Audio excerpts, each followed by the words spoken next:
So I'm here with Sam, who happens to be running an awesome project called Start the Convo, or Start the Conversation. I don't know which one it is, honestly.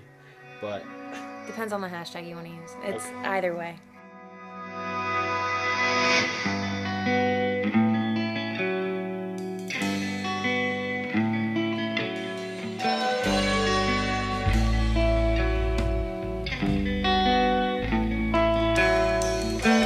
Let's sit in bed and watch the sun paint my window.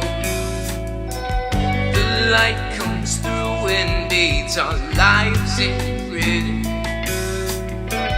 Let's go outside and watch the leaves fall above us. Soft wind on your skin turns your So, as a student currently in Westfield, what do you hope to accomplish with this? I think that I noticed with some of the times I've tried to come forward about the issue, which at hand is sexual assault and rape, as well as rape culture, that a lot of people shy away from it. And I think it's because we don't have education on it. We're so scared to talk about something so unfortunately common that it doesn't get spoken about. So the whole point of this is to have people know that they're not alone and have people know that just because they're not educating us doesn't mean that we ourselves can't be educated. Just because we're, 14 through 19-year-olds, it doesn't mean that we don't have a voice and we don't have something to share. And the point is that we can share it and that there is an issue and that we have a place to voice that issue. So yeah, I mean that's awesome in and of itself. And I know we recently just like 5 minutes ago we're talking about you wanted to like envelop other things, like other types of conversations that need to be started, like other mental illness issues or anything. So, what is your what are your plans? For in terms of helping with mental, Well, just overall, what are the plans for this project? the plan to start is I have two girls who've submitted stories already. They are heartbreaking stories, and the plan is they've given me consent to share those stories, and it all goes through them, whatever they want it to be said. But I think part of it is going to be getting other people's stories out there as well as my own once the time comes, as well as taking time to make the videos that I make talking about how you speak to somebody who's gone through something like this, how we should be educating each other, what we're doing wrong in promoting a culture that supports rape and sexual assault or even silences it. And I think those kind of go hand in hand. So as of Yeah, right now, it's about getting people's stories out there as well as recognizing an issue in ways that we can, through little things in our lives, change the issue in a drastic way. And the second part is going to be at some point, I do want to get something within the school that directly focuses on getting support for sexual assault and rape victims because unfortunately, I have heard from a lot of females and a few males that go to this school that they have gone through things like this. And I think it's just terrible that we don't have a place to talk about or we don't feel like we have a place. So it's going to start with just getting some information out there, getting some stories out there, getting people involved, and then further trying to get help in a community like this to further that once I'm gone. yeah, I like that idea very much. I tried something similar, but it was there are things that exist nearby that deal like group therapy for the stuff that I dealt with. But for this, you're absolutely right. I don't know of any like I mean, there might be specialized group therapy things, but I'm sure you need like a diagnosis for it, which is not, what you're looking for. You're looking for people who have suffered this one thing and need like I wouldn't even say counseling, just to talk, Just for have other somebody people to listen. just for somebody to look you in the eyes and go, I believe you and I want to help you the best I can. And even if I'm not the right person for that, I'm going to help you do that. Or at least just to recognize, like, I support you and I believe you and I want to be a help to you.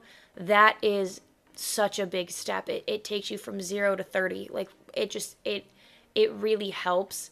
So I think a really big thing is just whether somebody's gone through it or not, we don't have anyone, I think, a lot of the time that's willing to step forward and say, I believe you and I want to help you. And starting something like this, it's your peers because group therapy implies that you're going to be okay telling your story to a bunch of people. When it's a violation of your body and your mind at the same time, both things can be traumatizing. Mm-hmm. But if you can't even admit it to yourself, then how are you going to admit it to a group of people?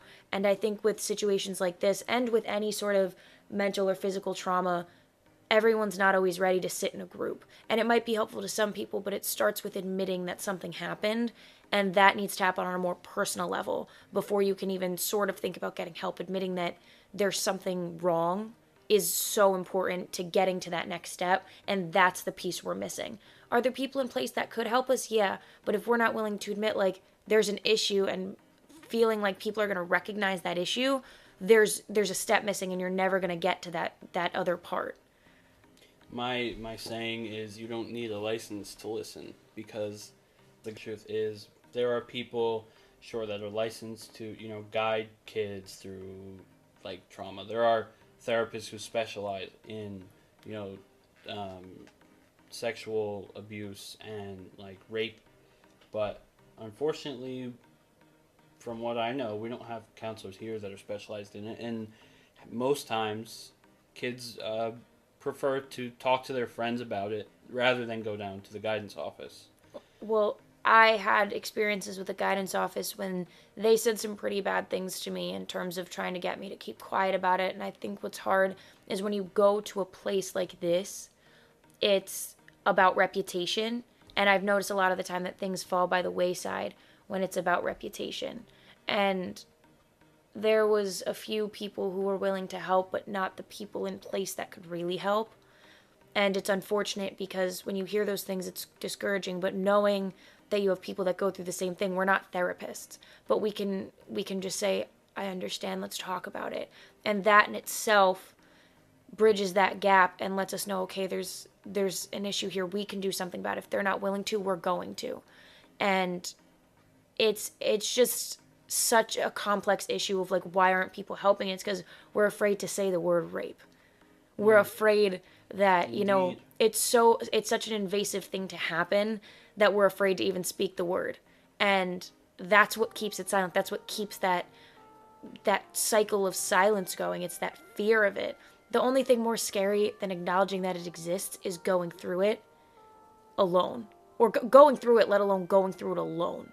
Like, you can be afraid of a word all you want, but the fear really lies in the action and the feeling that it gives you. And if we're too afraid to even admit that feeling exists, then then where do you go with that? You're just continuing a cycle of silence that is detrimentally affecting so many people. Just for the record, there are things in place to prevent kids who talk to either me or Sam from, serious legal issues with, like, confidentiality and whatnot. There are things in place to make sure that if someone is really, struggling, going through something, they will, be referred elsewhere. I am not a therapist. I am not a trained professional. Yeah. I'm just somebody who wants to listen. Yes. So if you genuinely need help, you can talk to me, but I am going to tell you that, I am not a professional at the end of the day. Yeah. And I can help the best I can, but it's through listening. Yeah.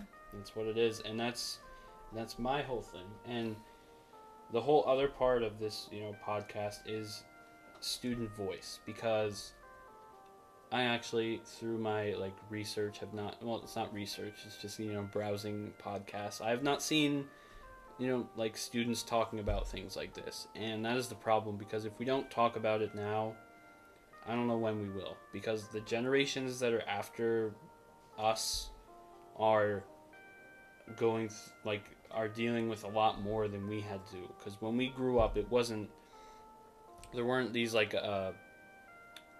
gender issues. We didn't talk a lot about gender roles, and we didn't talk about, like, transgender, gay, lesbian, straight. We didn't talk about that when we were, like, growing up. But now, kids that are in elementary school are aware of these terms and what it is and what it has to do with, and it's taking the fear away from the unknown that bridges that step. It's educating from a young age, and we are so, I didn't mean to cut you off. We have this bittersweet thing called social media. We have this bittersweet where it's like, it can be detrimental, but if you use it as a voice, if you use it for your voice, if you use it for something positive, it can be one of the most amazing things that's going to connect you to some of the most amazing people that you would have never met before. And we are given that, and we are shown that, like, if our parents aren't teaching us something or our schools aren't teaching us something, we have access to it. And that is a bittersweet thing in itself, but it can be good if we use it the right way. So continue. I just thought that was important. Kind of lost track a little bit, but I mean, the whole point of this is to get, awareness and prevention is the whole thing, because I mean, intervention's a whole other ball game. I hate using those references, but, it's vastly different. There's 3 stages called prevention, intervention, and postvention. I like to focus on prevention because I really would like to prevent people from going down certain paths. And if I can't be that person for them, I legally do have the ability to refer them. Personally, I see prevention as the most important step, because I don't like people. It's not that I don't like people going through these things, but I don't see it. Like, I don't want to see it. I don't. Why going through all those steps when you could have prevented it in the first place? Why have somebody feel pain when they could have never felt it? If it's possible. If it's possible, yes, of course. Because there are definitely times where people will close up, shut down, and you can't get to them. They are in their own world, and they could go through it with negative coping strategies. And the one I always warn against is, because there's very obvious signs for self-injury or drug and alcohol abuse. I mean, it's just there's a very wide range of, like, signs and symptoms for people doing those things, like self-injuring or drug abuse. So, but moving on to the next part, we got through that, but why are you invested in this? Why do you feel a need to help and share? Like, what invested in, like, end rape culture?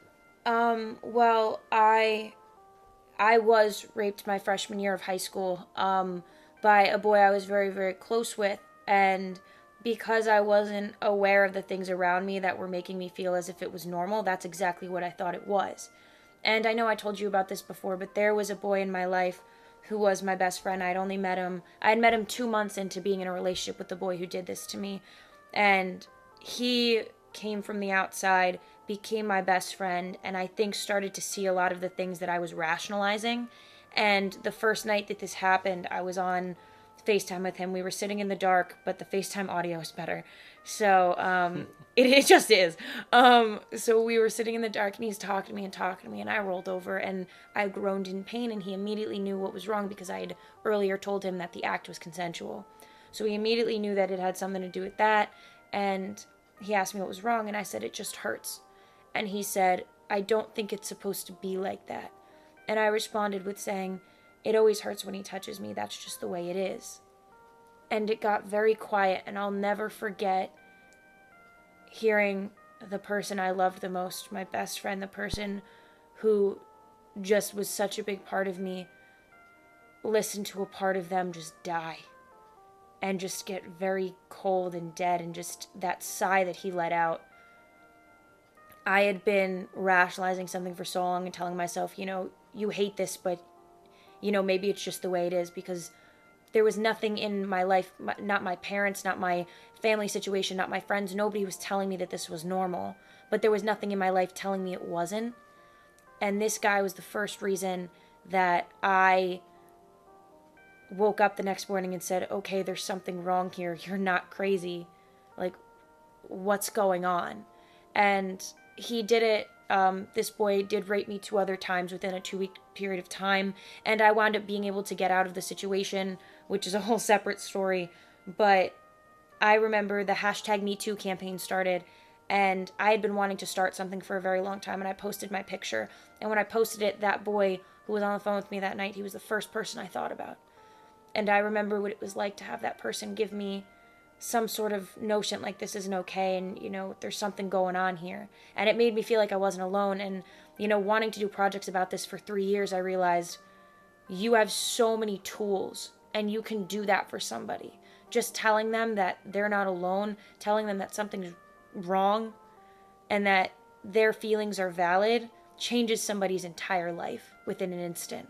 Just knowing that they have some sort of something that they can validate their feelings, because when you're alone like that, when you're scared like that, you don't know.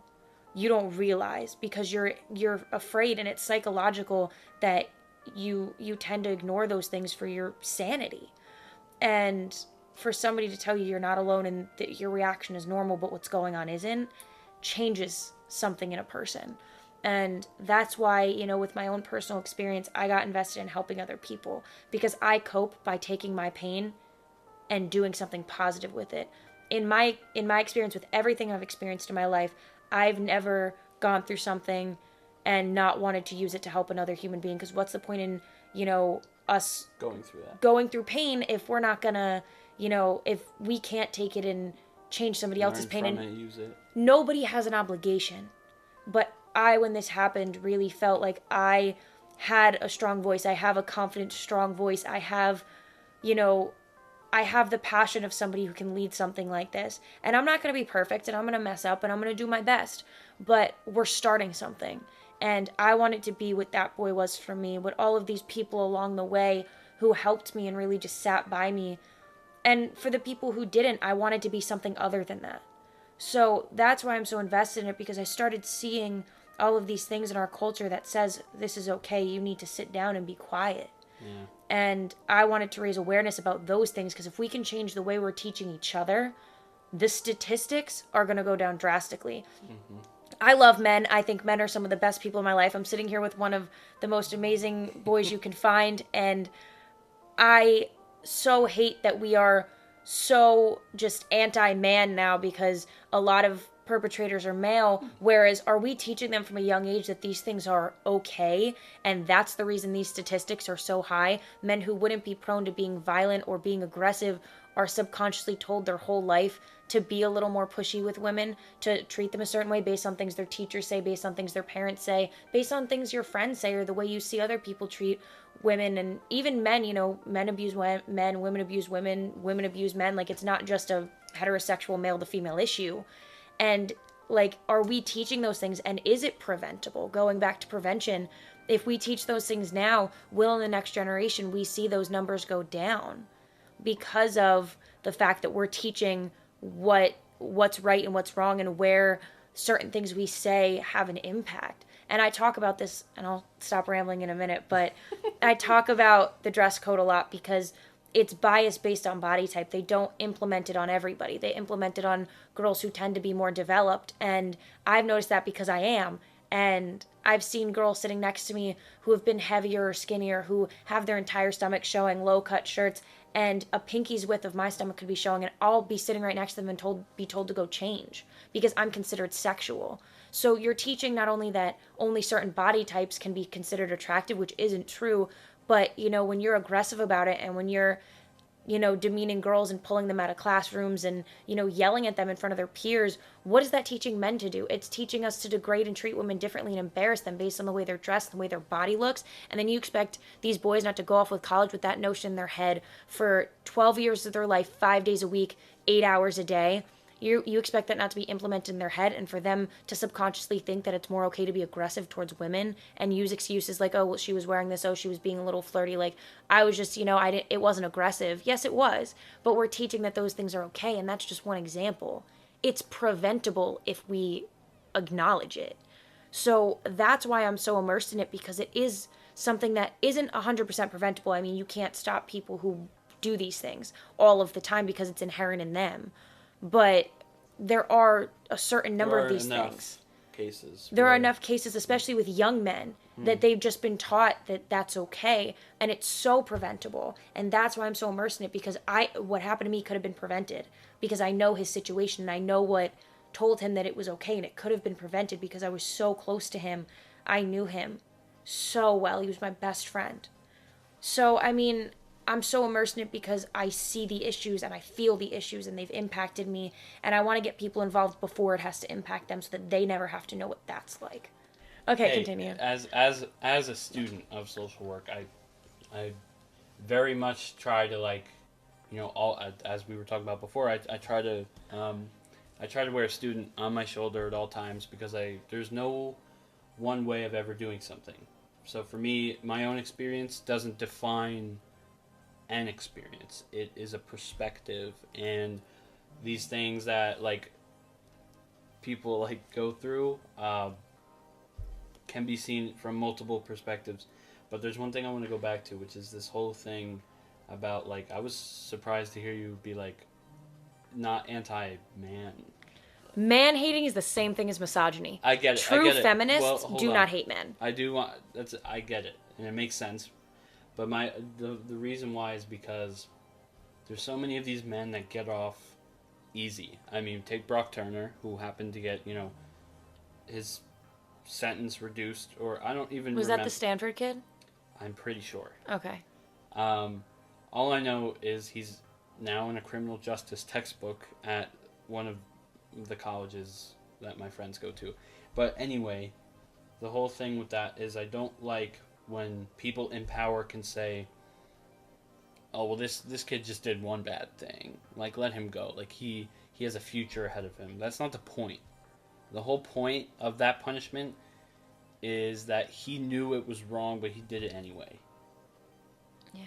And that is the whole issue with everything, is that people will do wrong things, and it's not that they want to get away with it, it's that they're like being told, well, it'll ruin your record, you'll never get a job, and it's like, then they're like, okay, yeah, I don't want this to happen. But if they knew beforehand about prevention, about, like, when someone says no, they mean no.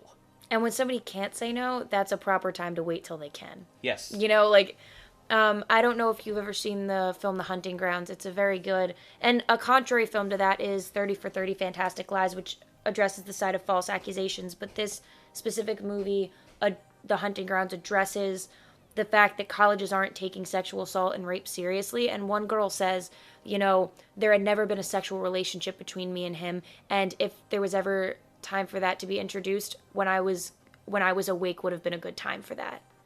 And I think that's such it's such a powerful thing. Yeah. It's one of those things that you hear and you're like, how do people not think of that? But then you're like, well, I didn't say it. Like, you know what I mean? Like, it's one of those things where we're so willing to jump on board with it, but we're not willing to step back and live it.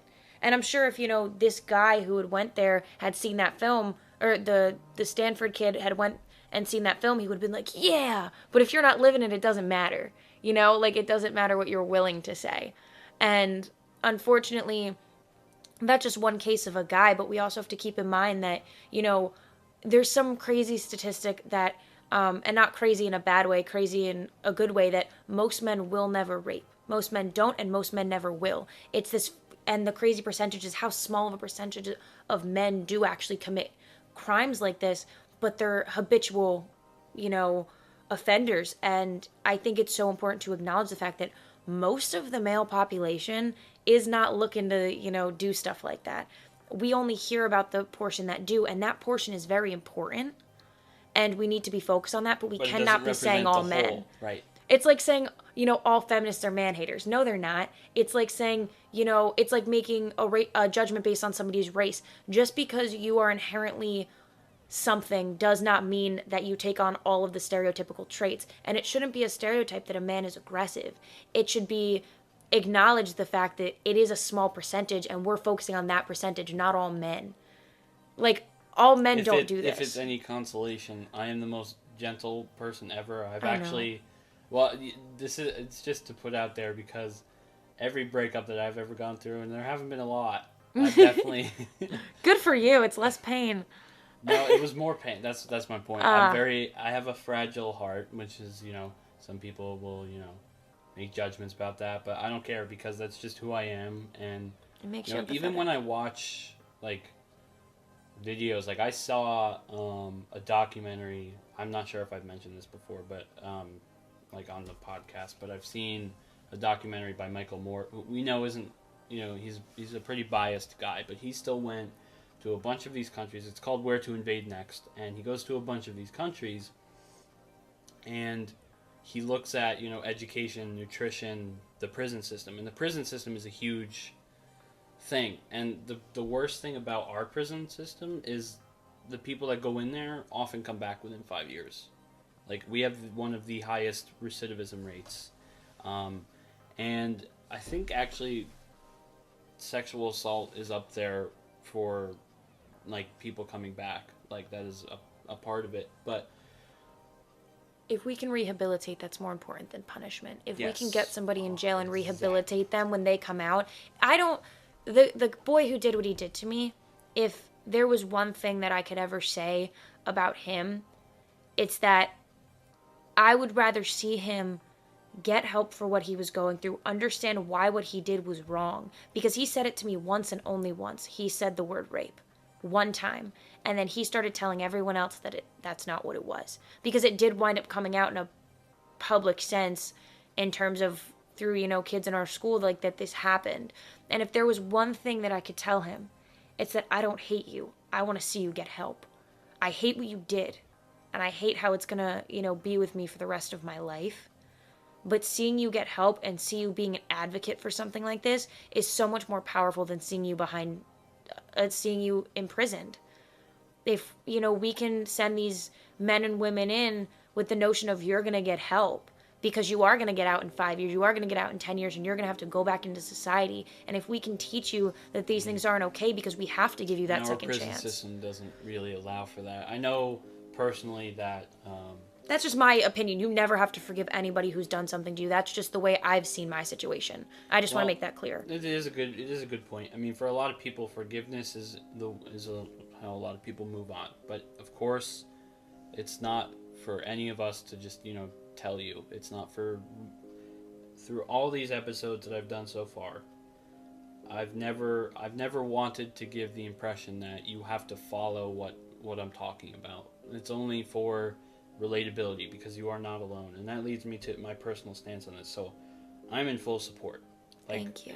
I support all of this, and I will hopefully, I'm not leaving to go off to a 4-year school yet, so I'm not too far away from Westfield, and I come back to the school all the time, but I feel disgusted by the thought of people being able to do the things they do, like rape and molestation. I'm terrified of ever having a baby girl if and when I get married. And I say if because, who knows. But I'm terrified of raising kids in this country. I love humankind. And, that's like a good quality about, that's like why I want to go into a field of social work. It's why because I want to be the last line of defense for human life. I want to be the last line of defense for, I want to stand up to someone like a judge and be like, their parents abused them. Like, I want to be able to advocate for kids who don't have, necessarily have a voice. And my goal one day is to love this country. It's not that I hate it. It's just I can't love it right now. Because I'm not in a place where I can say, we're going somewhere. Because we're not. We're falling back. And I strictly don't want to talk about politics, but it's hard not to.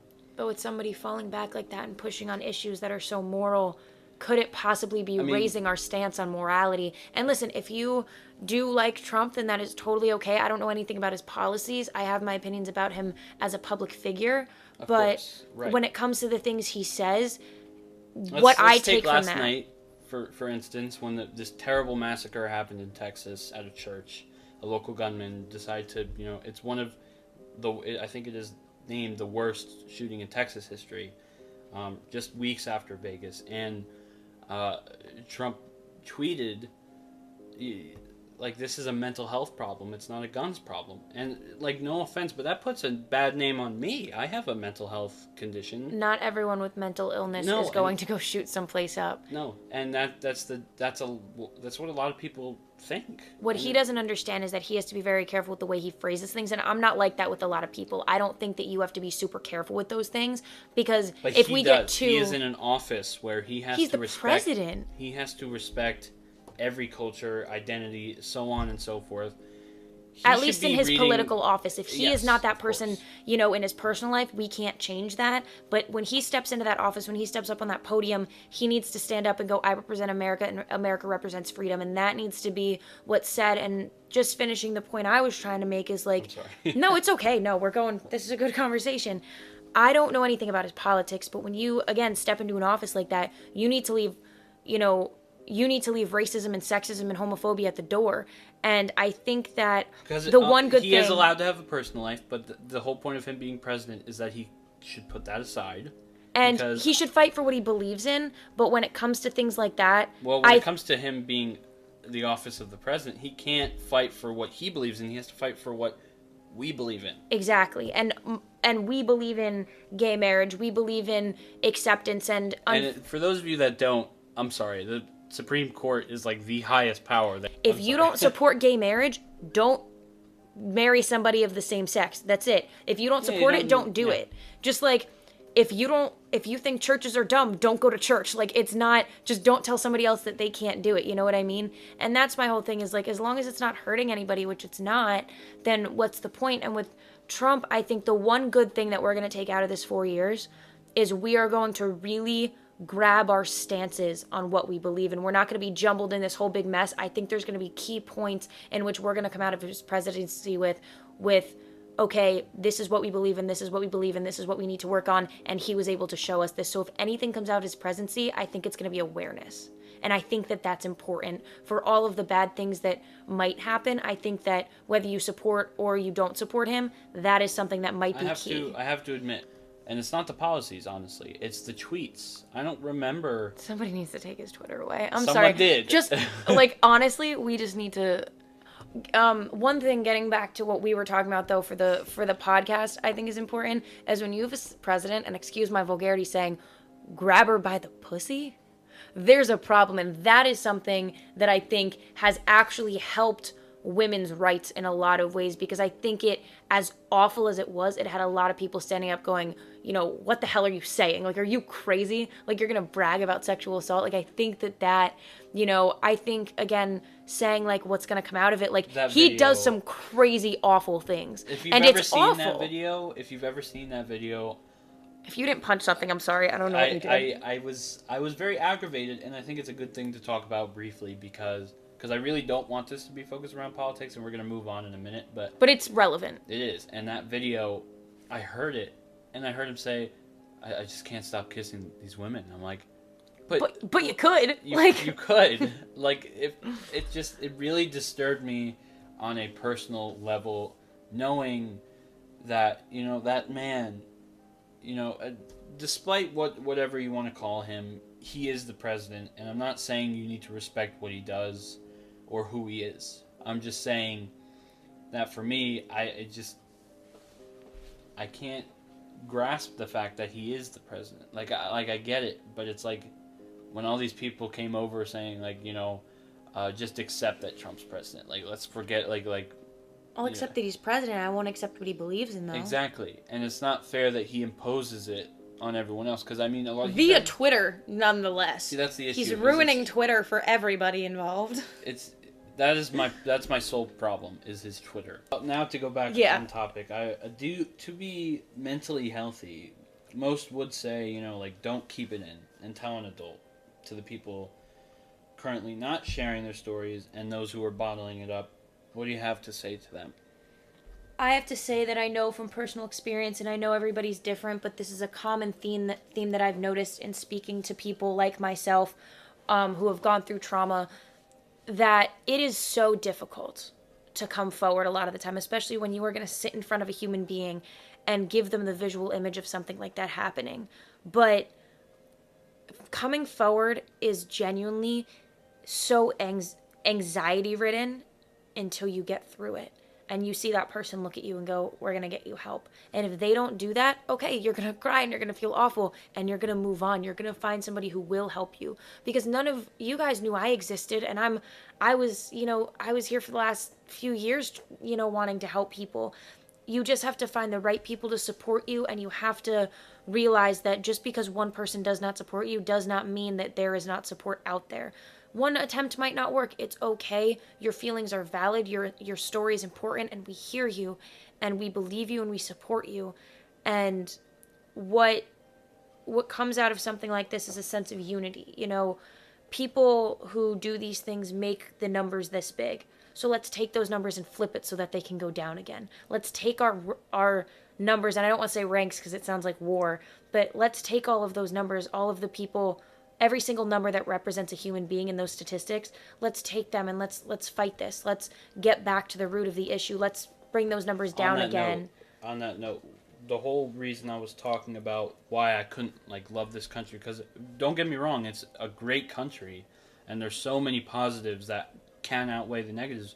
But for some people, that's the opposite, and I feel for those people because in my down the road in my career, that's what I want to work with. The people who aren't getting what they need, who need more because they don't have enough, and it would be ignorant to say this country is the best country, because there are other countries. Meanwhile, we accept a lot of no cultures. place is the best. Everywhere can get better. Exactly. And my whole point is we need to look for solutions in this country and not just maintain an awareness of the problems. We need to move forward, because I'm tired of hearing, this country has so many problems, and I'm trying to do something. I've been for years trying to do something, and finally, it costs $15 a month, but I can at least have somewhere a forum where, this is the third visitor or guest speaker I've had Brooke, and I've had Miss McCarthy, who they're both advocating for something wonderful, which is just mental health overall, and that envelops everything. Being mentally healthy it just brings everything together. In order to be mentally healthy, you have to work through things, and that's the hardest part, especially about this topic, because there is a saying, the best way out is always through. It was the first quote I used in my first episode ever, the pilot. Letting yourself feel things is the easiest way to get through a situation. If you push it away and push it away, all it's going to do is come back. If you bottle it up, it's going to stay in. If you let it pass through you, let yourself cry, you let yourself feel it, and you, going back to the question, is the coming forward is going to help so much more than pretending it never happened, because even if nothing happens legally, you can file a report, and that'll at least be on record in the event that anything else ever happens. Right. With you or this other person being violent. Because the police have a hard job. They can't always do things if they don't have evidence. And I come from a family of cops who oftentimes, are heartbroken by what they can't do because of their job guidelines, because we can't lock up people who we don't have evidence against. That's not their job. Their job is to serve and protect and use evidence to further the fact that crimes exist and crimes happened, to then get justice for them. And if they can't do that, the best thing that can happen is going and filing a report. And I have filed the report, and I have to say that those are some of the best people that I've ever met. And going and doing that, one, makes you feel a sense of accomplishment, at least it's on the record, even if something legally can't happen. And if you're not ready for that, at least just admitting to yourself something happened here and going through it and letting yourself feel it and not pushing away parts of it. And then going, okay, who am I going to go to? Maybe it starts with your best friend, just saying hey, listen, I'm really scared to tell you this, and I'm just going to ask that you listen, and telling them what happened. And then they're either going to say, well, that's, don't talk to me about that, and you're realizing who your true friends are, or, they're going to say, okay, let's get you help. And either way, that next step is going to get help. And whether that help is you doing something like the project I'm doing, whether that help is writing and going through things, whether that help is sitting down with your parents and going, something needs to happen with me, or something needs to happen with this, just understanding your comfort levels and understanding where you're at is going to help you so much. And coming forward and telling your story, I can tell you I was terrified. And the minute I did it, I checked, Instagram, I checked all of my messages 24/7, just worried that something bad was going to come through, just worried that he was going to send me just this light up of things. And I realized that all I gained was support and love. And you're going to see very quickly that once you do something you love and you take your pain and turn it into positives, when you take whatever it is, whether it's writing for yourself, you are going to feel that inner pride and that inner peace of I did something with this. I didn't hide from it. And I guess to sum that all up, because I tend to get very wordy, is come forward, speak out, even if it's in private. You know, you don't Yeah, have to get on the internet like absolutely. I'm doing. But just getting it out, like you said, the best way, what did you say? The Best way out is always through. the best way out is always through, and that is so important. And if there is one thing that I hope you guys take away from this, it isn't the rant about Trump. It isn't, what my project's about. It's that coming forward will help you more than you could ever understand. Again, even if it's just in private. Yeah, and I mean, I felt super helpless until I did start. I've mentioned a few times. I started the thing called the Teen Support Project here. It was it was all about suicide prevention. We had an assembly scheduled after school, but it never got off the ground. We had bake sales, and we raised money for the American Foundation for suicide prevention multiple times. But that's about it. We had plans to have a team building day in the school for people who were interested. We were gonna have because team building is important when you're in high school, because if you're a freshman too, even seniors can enjoy like a team building exercise. Speaking from experience of 'Cause Blairstown with you're Project leaving, but you 79. got 9 months left, you know? Yeah, make the best of it. And, until I wasn't satisfied with that club, with the project that I started, because it wasn't going anywhere. And the people that I reached out to who were, doing it with me, eventually got tied up in they had their own stuff, not like, they had to, move on because they couldn't wait any longer for something to happen that wasn't going to happen.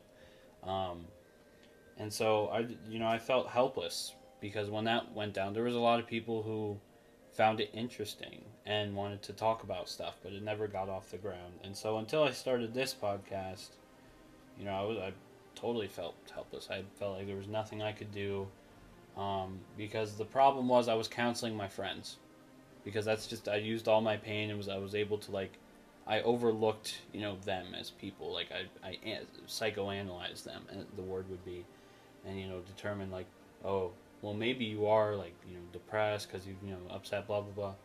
But my passion was really to do something like this, to speak against or for certain issues, in regards to mental health. And the most important part, and with this podcast, I was able to send a message. You are not alone, and I think that's what you're trying to achieve also. Yeah. And so right now, if there's anyone out there struggling with sexual trauma, rape, what do you have to say to them? You are not alone. You are loved and you are supported, whether it's the person sitting right next to you or the person on the other end of that message. I, as well as I know many others, if are here for you. There are professionals that are there for you. There are people, I promise you, somewhere in your community that want to help, and you are not alone. And what you're going through in terms of the trauma that you've endured, it's not as crazy as it feels. Your mind isn't equipped to deal with those kinds of things. You aren't psychologically born with the ability to deal with those things because they're not normal. They're not supposed to happen. So the fact that you might feel yourself, quote unquote, getting a little crazy or feeling a little, out of your normal scope of emotions, that's because it's not normal what happened to you, but the reaction to it that you're having is probably very normal, and you need to ease up on yourself. You cannot be so hard on yourself for feeling, because feeling is the best way to understanding yourself. So the one thing that, if I could get you guys again to get anything out of this, is that you're not alone. There's places to go, and that one of the biggest things is that it's their shame, not yours. What happened, what they did, they should be holding shame for. You should be looking at yourself and going, I got through that. And while they should hold shame, because I agree, obviously, I think that also at the same time they need to work through why it happened. They need to work Getting through, help is just as important. yeah, and that's why I loved what you said before, because I think a lot of us agree that seeing those people get help would be progress.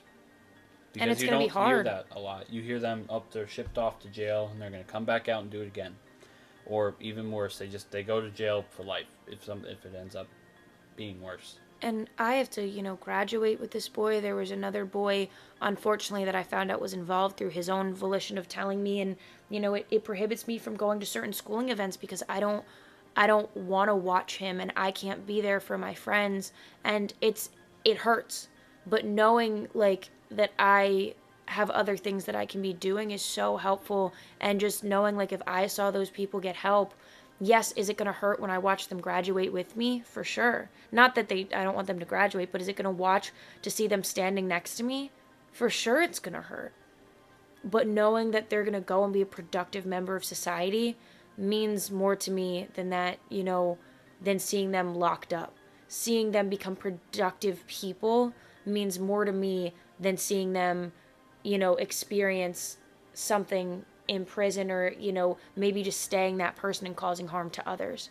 I firmly believe that watching these people as somebody who they've done it to is so hard because how do you forgive? How do you sit there and go, I don't want you to feel the pain I felt?